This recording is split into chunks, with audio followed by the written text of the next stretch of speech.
자, 오늘 그리스도의 가치라는 제목을 가지고 같이 한번 말씀을 나눠보도록 하겠습니다.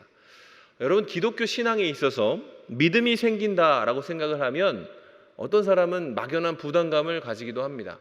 제가 신학교 때 어떤 일이 있었냐면, 신학교에는 왜 이렇게 부흥회 같은 거를 하잖아요. 그러면 아주 말씀이 좋고 은혜로우신 강사님이 오셔서 선교에 대해서 이렇게 막 말씀하실 때가 있습니다. 그러면 저는 헌신을 할 마지막 기도 때에는 의자를 붙잡거나 아니면 잠시 화장실에 가고는 했습니다.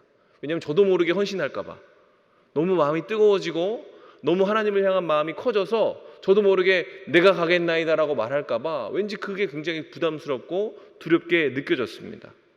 그러니까 그 당시에는 믿음에 대해서는 좋은 것, 필요한 것이라는 것은 이해했지만 믿어도 적당히 믿어야 하고 적절하게 알아야 하는 것이 좋은 거라고 생각했던 거죠.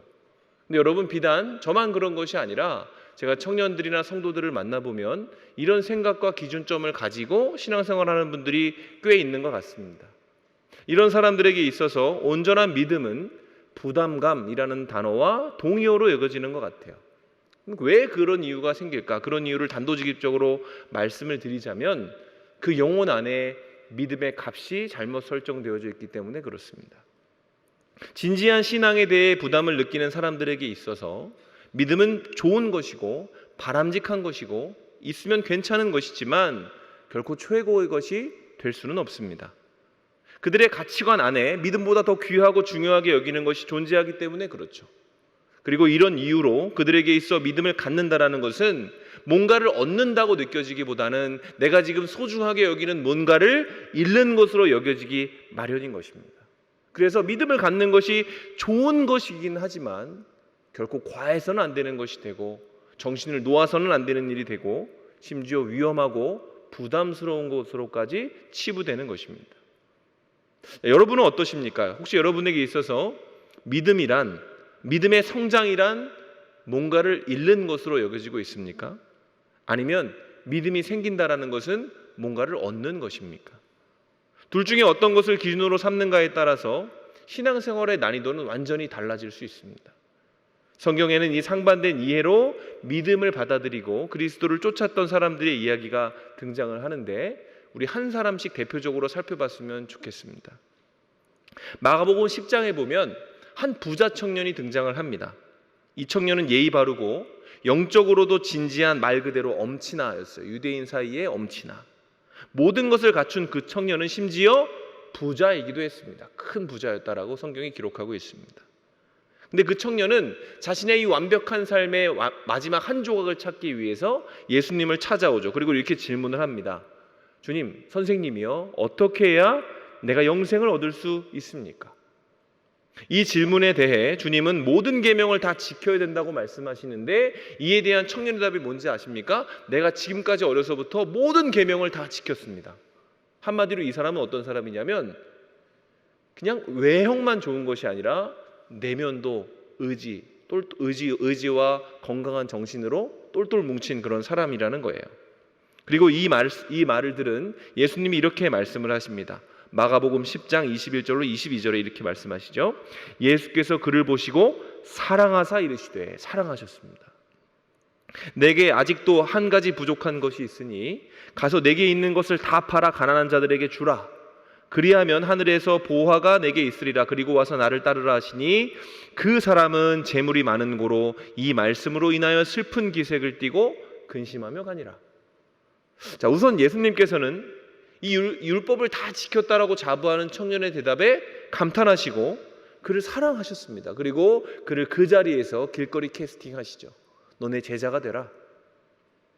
근데 이 놀라운 선택, 이 캐스팅에도 불구하고 청년의 반응은 뭐예요? 놀람과 근심. 기쁜 것이 아니라 근심이 되고 슬퍼지는 것이었습니다. 이유가 무엇입니까? 성경은 이렇게 얘기해요. 그 사람은 재물이 많은 고로.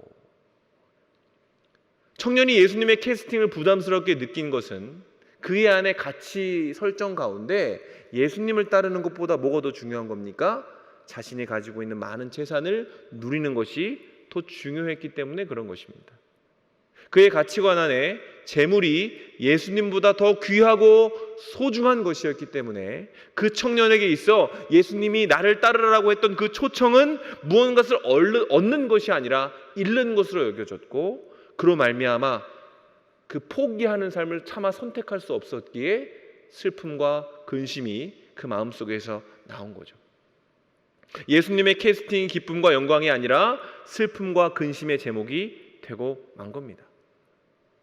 그 청년은 모두가 부러워하는 인생, 완벽해 보이는 삶을 사는 사람처럼 보였고, 또 탁월한 지성과 실력을 가진 아주 멋진 사람이었음에도 그는 주님을 따르지 못했다. 성경이 이렇게 기록하고 있어요.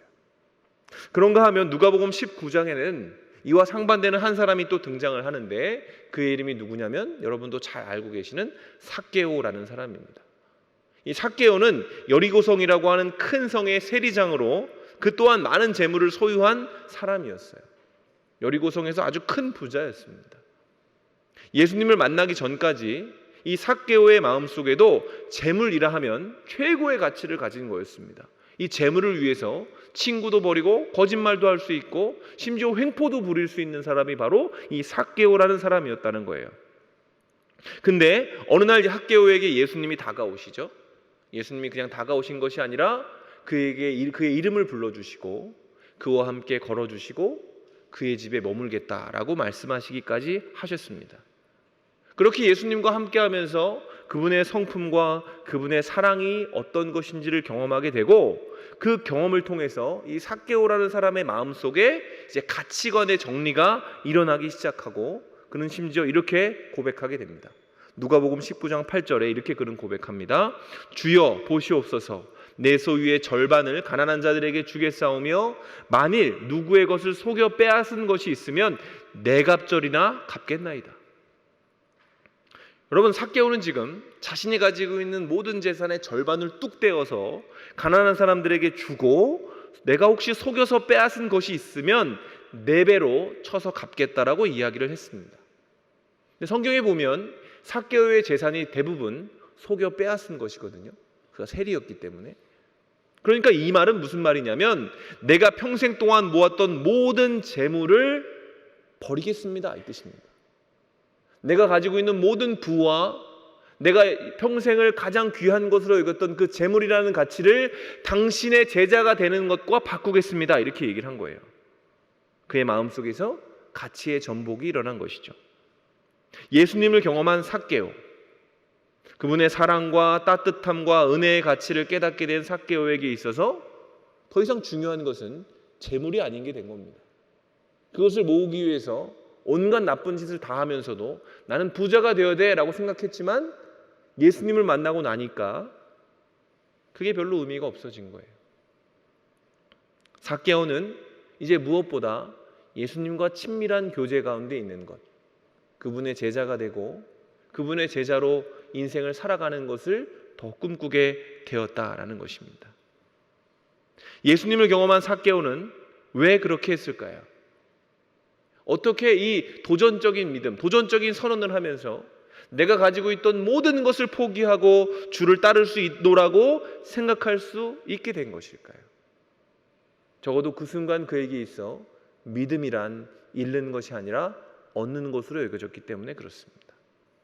내가 재물을 잃는다 할지라도, 잃어버린다 할지라도 예수 그리스도를 얻게 된다면, 그분과 항상 같이 걷고 같이 먹고 같이 마시면서 그분과 함께 살아갈 수만 있다면 내가 지금까지 모은 모든 재산이 아무런 가치가 없다라고 느끼게 된 것이죠.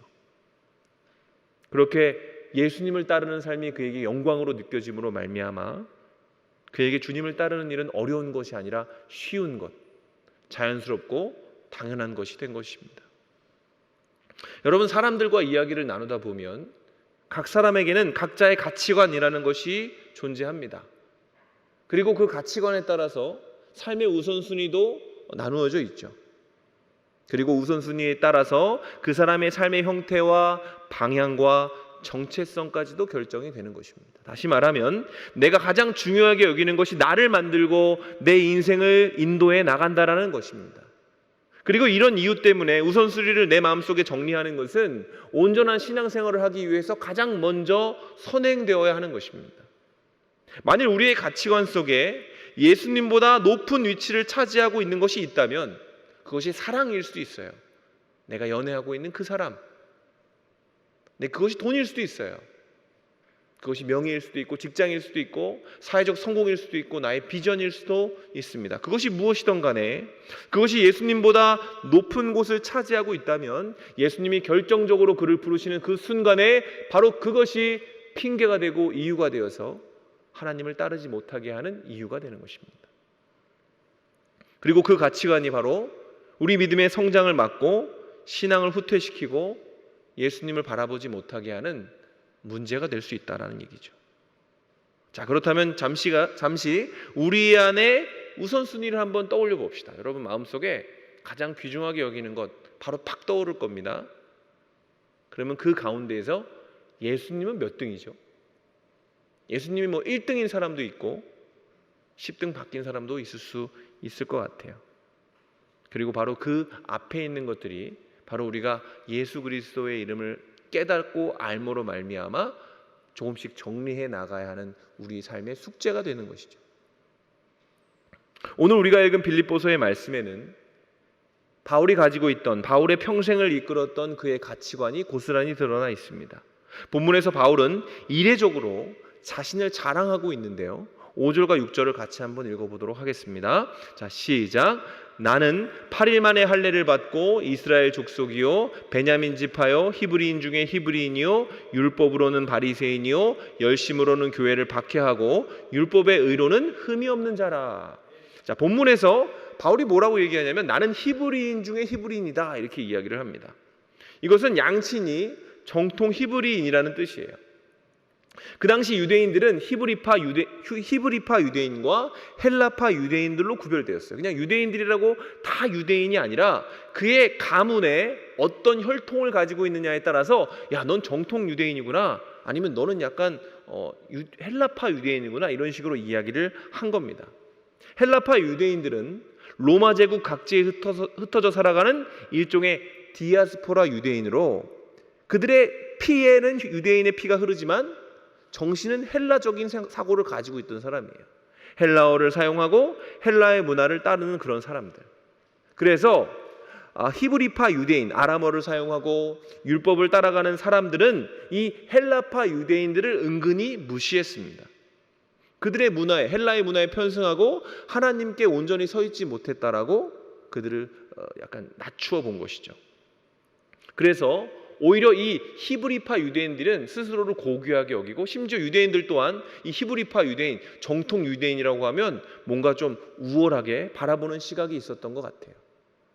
때문에 지금 바울이 말하는 히브리인 중에 히브리인이라는 표현은 자신이 정통 유대인으로서 누구보다 고귀한 혈통을 가지고 있었고 누구보다 하나님께 합당한 존재였다라는 것을 자부했던 이전의 삶의 가치관을 얘기하는 것입니다. 그리고 더 나아가 바울은 자신이 바리새인이었고 율법의 의로는 흠이 없었다라고 말하기도 합니다. 그는 유대인 사회에서 지식층에 속하는 바리새인이었어요. 바리새인은 그냥 바리새인이 아니라 율법에 정통한 사람들, 누가 봐도 목사님 같은 사람들 있잖아요. 거룩해 보이는 사람들, 그런 사람들을 지칭하는 것이 바로 이 바리새인이었어요. 근데 거기서 그치지 않고 바울은 뭐라고 얘기합니까? 내가 율법의 의로는 흠이 없다. 그 수없는 율법들을 내가 다 지킬 수 있을 만큼 의지를 가진 사람이었다 이렇게 얘기하는 거죠. 그러니까 바울은 한마디로 노력하는 천재였던 겁니다. 노력하는 천재. 이 모든 것이 그리고 사실이었기 때문에 그 당시 바울은 예수님을 만나기 전까지는 그냥 그대로 살면 이스라엘의 리더가 될 수 있는 촉망받는 청년이었고 유대인들에게 인정과 존경을 받는 인재였습니다. 근데 청년 바울이 누렸던 이 사회적 지지의 한 예가 사도행전 7장에서 드러났는데 사도행전 7장에 무슨 사건이 일어납니까? 스데반 집사님이 유대인들에 의해서 죽잖아요. 그때 여러분 이 유대인들이 사람을 죽이기 위해서는 어떤 법적인 보장이 필요하지 않습니까? 믿을 만한 사람이 그것을 보장해 줘야 되거든요. 근데 그때 그 역할을 했던 사람이 청년 사울이었어요. 그가 나이가 많아서도 아니었고 말 그대로 자신이 가지고 있던 혈통적 유리함과 또 지식과 어떤 수준을 가지고 유대인들이 그를 인정하고 존경했기 때문에 이 큰일에 대해서 책임을 져달라 이렇게 얘기를 했다라는 겁니다. 하지만 다메섹 도상에서 그가 예수님을 만나게 되고 그 만남으로 말미암아 그가 가지고 있던 그 자랑거리였던 모든 것들이 전복되어 버립니다. 7절과 9절에서 바울은 이렇게 얘기하죠. 그러나 무엇이든지 내가 유익하던 것을 내가 그리스도를 위하여 다 해로 여길 뿐더러 또한 모든 것을 해로 여김은 내 주 그리스도를 아는 지식이 가장 고상하기 때문이라. 내가 그를 위하여 모든 것을 잃어버리고 배설물로 여김은 그리스도를 얻고 그 안에서 발견되려 함이니 내가 가진 의는 율법에서 난 것이 아니요 오직 그리스도를 믿음으로 말미암은 것이니 곧 믿음으로 하나님께로부터 난 의라. 이렇게 이야기를 합니다. 앞에서 자신을 자랑했던 바울은 7절에서 그러나라는 말로 서술을 시작하죠. 그리고 7절에서 9절까지 그리스도라는 단어만 무려 5번 반복이 됩니다. 바울의 삶에 침투한 이 그리스도는 그가 지금까지 가지고 있었던 그 출생적 특권, 탁월한 지식, 사람들의 인정을 어떻게 만든 거예요? 그러나라고 생각하게 만든 거예요. 그래서가 아니라 그러나가 된 것입니다. 가치관의 역전이 일어난 거죠. 그냥 뒤집은 것이 아니라 그 모든 것을 해악으로 여기고 심지어 배설물처럼 여기도록 만들었습니다. 뭐가 그를 그렇게 그의 인식을 바꿔놓은 것일까요? 8절에 그 답이 기록되어져 있어요. 예수님을 만나고 나서 그리스도를 아는 지식이 가장 고상하게 여겨지기 시작한 겁니다. 여기서 안다라고 번역된 헬라어 그노시스는 히브리어로 번역하면 야다라는 뜻과 같습니다. 이 야다는 단순히 내가 지적으로 아는 것이 아니라 그를 성품적으로 아는 것, 부부가 서로를 이해하는 것을 얘기합니다. 부부는 서로의 모든 것을 공유하잖아요. 그것처럼 이 야다라는 말, 그노시스라는 말에는 내가 그리스도를 안다라는 말에는 내가 그리스도에 관한 모든 것들을 공유하게 되었다. 그가 나를 알고 내가 그를 알게 되었다라는 것을 의미하는 거예요. 그러니까 바울이 이전에 유익하던 것들을 버리고 그리스도를 붙잡게 된 것은 단순히 예수님이 어떤 분이다라는 것을 지식적으로 듣고 배웠기 때문이 아니라 그가 직접 그를 체험했기 때문에 그런 거예요. 그를 경험했기 때문에 그런 것입니다. 바울은 그 경험을 통해서 그리스도 안에 있는 것이 무엇인지를 분명하게 깨달았고 그리고 그리스도의 가치가 어떤 것인지를 발견하게 된 것입니다. 놀랍게 그것을 발견하게 된 거예요. 이 사실에 대해서 한 성경학자는 이 구절에 이런 각주를 달았습니다. 솟아오르는 태양 앞에서 모든 별이 꼬리를 감추듯이 크고 값진 진주 앞에서 모든 보석들이 광채를 잃어버리듯이 바울이 경험한 그리스도와의 깊은 교제는 바울이 가진 모든 귀한 것들을 무의미하게 만들었다. 도대체 바울이 만난 그리스도가 어땠길래 바울이 그토록 자랑하던 모든 것들이 빛을 잃고 무의미해지는 놀라운 가치의 전복이 일어났는가? 다메섹 사건을 통해 바울이 만난 예수님이 어떤 분이신지 우리 간단하게 2가지만 살펴봤으면 좋겠습니다. 다메섹 도상에서 바울에게 드러난 예수님은 공감하시는 하나님으로 그에게 다가가셨습니다.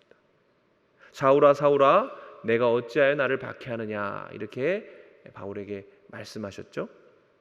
여기서 눈여겨봐야 할 부분은 이 사울에게 찾아오신 예수님이 왜 스데반을 죽였냐, 왜 교회를 박해하냐, 왜 나의 뜻을 방해하냐 이렇게 묻지 않으시고 왜 나를 박해하느냐 이렇게 말씀하셨다는 겁니다.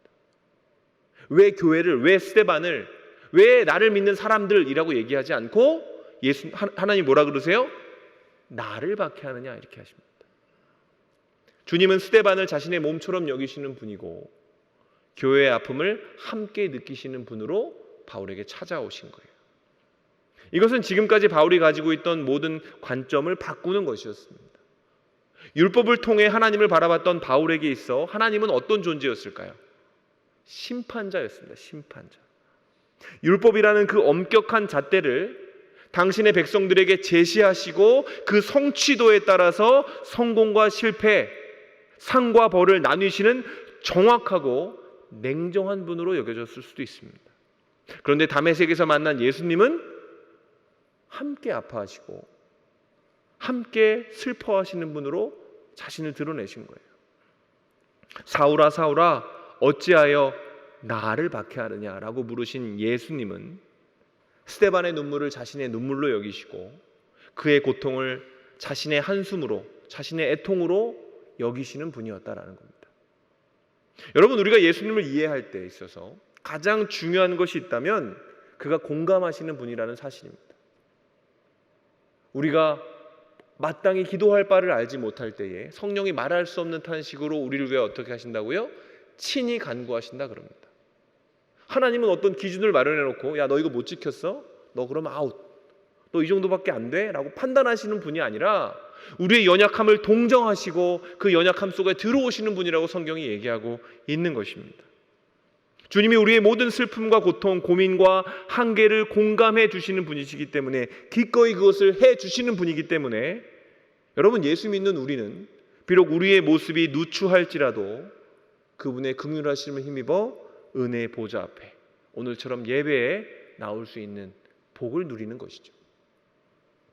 그런가 하면 다메섹에서 만난 바울이 만난 주님은 자비와 긍휼하심으로 다가오시는 분이시기도 했습니다. 그냥 단순히 교회의 어떤 아픔을 공감하시는 것이 아니라 이 죄인인 바울을 향해서도 하나님이 따뜻함으로 다가오셨다는 것입니다. 사도행전 26장 14절을 같이 한번 읽어보겠습니다. 자, 시작. 사울아 사울아 어찌하여 나를 박해하느냐, 가시채를 뒷발질하기가 내게 고생이니라. 방금 읽은 구절은 앞에 읽었던 구절과 시간적 차이가 좀 있습니다. 아주 오랜 시간이 지나서 바울이 인생의 말년에 자신의 죄를 심판하는 그 심판관 앞에서 자기가 만난 예수님이 내게 이렇게 말씀하셨다라고 간증하는 그런 장면이에요. 근데 여기서 이 말씀에, 이 간증하는 말씀에 앞서 읽었던 내용과 하나가 좀 추가가 되어 있죠. 그게 뭐냐면 가시채를 뒷발질하기가 내게 고생이니라. 하나님이 내게 이렇게 말씀하셨다라고 바울이 간증하고 있는 거예요. 앞서 말씀드렸다시피 그 당시에 바울은 예수 믿는 사람 되게 싫어했습니다. 그래서 어느 정도로 여겼냐면 예수 믿는 모든 사람들을 잡아서 죽이는 것을 자기의 사명이라고 여겼던 사람이에요. 그 당시 바울은 교회의 원수였기에 교회가 느끼는 모든 감정을 공감하시는 주님의 입장에서도 바울은 원수 중에 원수였을 것입니다. 스데반의 모든 고통과 슬픔을 공감하시는 하나님에게 있어 사울은 자신을 아프게 하고 자신을 고통스럽게 하고 자신을 슬프게 만든 철천지 원수였다라는 것이죠. 그런데 그 원수에게 주님이 말을 거실 때에 그의 말투에는 자비와 긍휼의 언어가 있어요. 가시채를 뒷발질하기가 내게 고생이니라. 여기서 가시채를 뒷발질한다는 말은 그 당시에 유명한 속담으로 왜 수레를 끄는 황소가 헛수고를 하는 모습을 이야기를 합니다. 그러니까 미련한 행동을 하는 사람들을 묘사하는 말이었어요. 좀 더 설명을 하면 황소가 수레를 끌 때 황소가 힘이 세니까 이 수레를 끌기 싫을 거 아닙니까? 그러면 어떻게 하냐면 뒷발로 수레를 쾅 치거든요. 그럼 그 당시에는 수레를 만드는 기술이 좋지 않기 때문에 이 수레가 쉽게 망가졌다라고 해요. 그래서 이 수레를 만드는 사람들은요, 이 황소가 뒷발질을 할 때 황소가 아픔을 느끼도록 날카로운 가시를 황소가 뒷발질하는 그 자리에 놨다고 합니다. 그러니까 지혜로운 소는 한번 뒷발질해보고 아프네 하고 하지 않지만 미련한 소는요, 자신의 다리가 찢겨질 때까지 뒷발질을 하는 그런 모습이 있었다라는 거죠. 근데 하나님이 보실 때 바울이 하는 그 모든 행위들이 바로 이런 것이었다는 겁니다. 가시째를 뒷발질하는 것이 내게 고생이니라. 이 말은 뭡니까? 야, 너 그래, 너 그렇게 사니까 그렇게 아프지, 힘들지, 잘 됐다, 고소하다, 이런 겁니까? 그런 게 아니죠. 주님은 헛수고로 인생을 탕진하고 있는 사울을 향해 말씀하신 겁니다. 바울아, 왜 미련한 황소처럼 살아? 그 모습을 보는 것이 너무나 안타깝다. 내가 걱정된다. 주님은 사울을 미워하시는 마음으로 다가오시는 것이 아니고 그를 걱정해 주시고 그를 끌어안아 주시기 위해서 그에게 말을 걸어 주셨다라는 거예요. 바울이 만난 주님이 이런 분이었습니다. 그냥 아주 높은 곳에 앉아서 우리를 판단하시는 분이 아니고 우리 가운데 내려오셔서 우리의 아픔을 공감해 주시고 우리의 미련함을 지적해 주시는 것이 아니라, 지적하고 힐난하시는 것이 아니라 그것을 자비롭게 걱정해 주시고 안쓰러워하시는 용서와 긍휼과 자비의 하나님이었다라는 거예요. 그래서 바울은 이전에 알던 모든 것을 버린 것입니다. 이런 하나님이라면, 이런 주님이라면 내가 따르고 내가 평생 동안 추구해야 될 그 가치가 바로 이런 분이 아닐까라고 믿게 된 겁니다. 여러분, 오늘 말씀에서 드러나는 바울의 핵심적인 감정은 뭡니까? 바울이 지금 고백하고 있는 예수님에 대한 메시지를 가만히 보면서 바울이 어떤 감정을 가지고 있는지 살펴보면 그 감정의 핵심에는 갈망이 있습니다. 갈망. 바울은 그리스도와 더 긴밀하게 연결되고 더 그리스도와 연결된 상태에서 그의 품에서 발견되고 싶어 합니다. 열망을 가지고 있어요. 사랑이 들끓고 있습니다. 바울의 마음이 그리스도를 향한 열망으로 가득 차게 된 이유는 오직 하나죠. 그가 만난 그리스도가 세상에 존재하는 그 어떤 가치보다 고귀했기 때문에 그렇습니다. 그의 신부가 되는 것, 그의 제자가 되고 그의 사람이 되는 것이 자신이 가지고 있는 그 어떤 것보다 귀하게 여겨진 것입니다. 오늘 빌립보서를 쓸 때 여러분, 바울은 평생 동안 복음을 전하다가 억울하게 감옥에 갇혀 있는 상황이었어요. 다메섹에서의 사건은 이미 오래전의 일이었다는 말입니다. 그러니까 예전 일이에요. 여러분, 은혜를 받아도 수련회 때 내가 하나님을 만났어 그래도 시간이 지나가면 희석되는 게 보통 사람의 마음 아닙니까? 그죠? 한 10년, 5년만 지나가도 내가 그때 은혜 받은 게 맞나? 내가 진짜 그때 하나님을 만난 게 맞나? 이렇게 의심하게 되는 게 인간 아닙니까? 망각의 존재 아닙니까? 근데 바울은요, 지금도 또렷이 기억하고 있어요. 그리고 심지어 뜨겁습니다. 왜 그렇습니까? 그 언덕에서 만난 그리스도의 가치가 그의 마음속에 끊임없이 묵상되었기 때문에 그렇습니다. 변하지 않은 거예요. 알면 알수록, 깨달으면 깨달을수록, 경험하면 경험할수록 그가 점점 좋아지는 겁니다. 그리스도의 가치가 점점 높아지는 겁니다. 그래서 바울은 이렇게 고백하죠. 13절과 14절, 형제들아, 나는 아직 내가 잡은 줄로 여기지 아니하고 오직 한 일, 즉 뒤에 있는 것은 잊어버리고 앞에 있는 것을 잡으려고 표대를 향하여 그리스도 예수 안에서 하나님이 위에서 부르신 부름의 상을 위하여 달려가노라. 바울은 지금도 목표가 있다는 거예요. 내가 예수님에 대해 다 아는 것이 아니야. 그래서 난 더 예수님을 알고 더 경험하기 위해서 나는 내가 지금 잡았다고 생각하지 않고 더 잡고자 표대를 삼고 그리스도의 사랑을 표대로 삼고 달려가고 있다. 그것이 내게 상이기 때문이다. 그리스도를 아는 것이, 깨닫게 되는 것이. 여러분, 그리스도로 인해서 전복된 가치관은 어떠한 상황 때문에 다시 뒤바뀌지 않는 것 같습니다. 바울의 신앙은 여전히 현재 진행형이에요.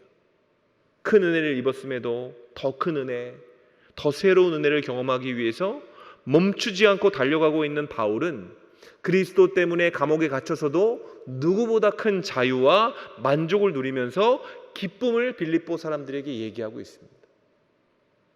빌립보에서 말하는 바울의 주제가 뭡니까? 기쁨 아닙니까? 빌립보 사람들이 어떤 사람이에요? 바울이 감옥에 갇혔을 때 멀리서부터 바울을 찾아와서 옥바라지했던 사람들이에요. 그러니까 빌립보 사람들이 보는 바울의 모습은 초라하게 쇠사슬에 묶여서 감옥 안에 갇혀있는 모습이었다는 거예요. 그럼 누가 누구를 위로해야 됩니까? 빌립보 교인들이 바울을 위로해야 되는 거 아닙니까? 근데 빌립보서에서 나오는 메시지는 감옥에 갇힌 바울이 바깥에 자유를 누리고 있는 교인들에게 기뻐하라고 얘기하고 있어요. 왜 그렇습니까? 그는 감옥에 갇혔으나 주님과 함께 있기 때문에 그렇습니다. 그는 자유를 잃은 것 같이 보이나 그리스도 안에서 자유하기 때문에 그렇습니다. 그는 섬김을 받고 있으나 복음으로 그들을 섬기고 있기 때문에 그들 가운데 더 기뻐하고 항상 너희 안의 기쁨을 충만케 하라고 교인들에게 얘기할 수 있는 것입니다. 오늘날 신자의 모습을 돌아봅시다. 오늘날 기독교의 문제는 너무나 쉽게 낙심하고 너무나 작은 것으로 불평하는 것이 익숙하다는 것입니다. 그리스도와 함께 살면서도 너무나 쉽게 우리는 다른 것에 정신이 팔려서 우선순위가 쉽게 바뀌는 것을 발견하고는 합니다. 한때는 예수님을 진짜 좋아했고 주님을 따르는 것이 당연하게 여겨졌는데 우리의 마음은 너무나 쉽게 식어지는 것을 느끼게 되는 거죠. 그리고 얘기하는 겁니다. 나도 옛날엔 그렇게 했어. 나도 주님을 만났을 때는 나 청년 때 내 황금기는 청년 때였지. 제가 그런 거 많이 봤거든요. 청년 중에 어떤 청년을 만나니까 제 예전에 예수님 잘 믿었대요. 언제? 중학교 때요. 회장도 했대요. 지금은 술고래죠. 여러분도 그럴 겁니까? 여러분도 나중에 어른이 돼서 여러분이 신앙을 잃어버렸을 때 누가 당신의 신앙의 황금기는 언제입니까? 물어보면 내가 청년 때 열심히 했어요. 목자도 했고요. 수련회도 갔고요. 선교도 갔다 왔어요. 지금은요? 지금은 다 잃어버렸습니다. 왜요? 사는 게 너무 힘들어서. 그렇게 말씀하실 겁니까? 여러분, 식어버린 신앙이 안타깝다면, 여러분 그렇게 되는 것이 맞지 않다라고 느낀다면, 여러분 우리는 한 가지에 집중해야 됩니다. 그게 뭐냐면 그리스도를 아는 것. 여러분의 비전과 여러분의 꿈이 아니라 성경에 나와 있는 그리스도에 대해서 더 깊이 정확하게 깨닫기 위하여 그분을 더 배워야 한다는 겁니다. 바울이 평생을 배워도 더 배울 것이 있다고 했던 그 그리스도, 그분의 깊이와 너비와 높이를 알 수 없는 사랑과 그 자비의 끝에 대해서 우리는 끊임없이 노력하며 달려가야 한다라는 것입니다. 말씀을 마무리하겠습니다. 여러분, 신자의 삶은 가진 것을 지키기 위한 삶이 아니라 더 귀한 것을 얻고자 달려가는 삶입니다. 하나님을 누리는 삶, 하나님을 경험하는 삶, 그것은 단순히 과거의 일이 되는 것이 아니라 언제나 현재 진행형이어야 하고 미래를 바라보며 더 큰 기대와 소망을 만들어내는 것이 되어야 하는 것입니다. 여러분, 제가 꿈꾸는 청년 공동체는 두 가지 비전을 가집니다. 하나는 사역 공동체예요. 일하는 공동체입니다. 누구를 위해서? 하나님을 위해서 하나님 우리에게 맡기신 영혼들을 섬기는 공동체. 그 구체적인 구현이 바로 리노베이션입니다. 많은 사람들이 섬기는 자리에 서는 것. 두 번째 트랙은 선교적 공동체입니다. 단순히 우리가 모여서 우리끼리 기쁘고 행복하고 왁자지껄하는 것으로 멈추는 것이 아니라 하나님이 애통하시고 슬퍼하시고 가라 하시는 그 땅을 향해 나아갈 수 있는 새벽 이슬과 같은 청년들이 나오는 공동체. 섬김과 선교. 이 두 가지 목표를 가지고 우리는 나아가야 할 것입니다. 그리고 이 목표를 온전하게 이루기 위해서 우리가 해야 되는 것은 다른 그 무엇이 아니라 그리스도를 알기 위해서 더 사랑하고 더 말씀 가운데 서는 것임을 믿습니다. 바라기는 우리 좋은 시작이 되었음을 믿습니다. 너무나 귀한 목자들이 세워졌고 우리 새가족 리더들도 굉장히 헌신적인 사람들로 다 채워졌고 찬양단, 임원단 모두가 그 마음 중심에 교회를 사랑하는 마음이 있음을 발견하게 됩니다. 그러나 여러분, 바라기는 여러분 섬김을 받는 자리가 아니라 섬기는 자리로 나아갈 수 있게, 복음을 받아들이는 것으로 멈추지 아니하고 그 복음을 나누어 주는 곳으로 갈 수 있도록 더 하나님을 알아가시기를 주님의 이름으로 축원합니다. 주님을 알므로 그리스도의 가치를 깨닫게 될 때 여러분은 바울처럼 달리게 될 것이고 바울처럼 지치지 않고 하나님을 향해 나아갈 수 있게 될 것입니다. 그렇게 되는 저와 여러분이 되시기를 주님의 이름으로 축원합니다.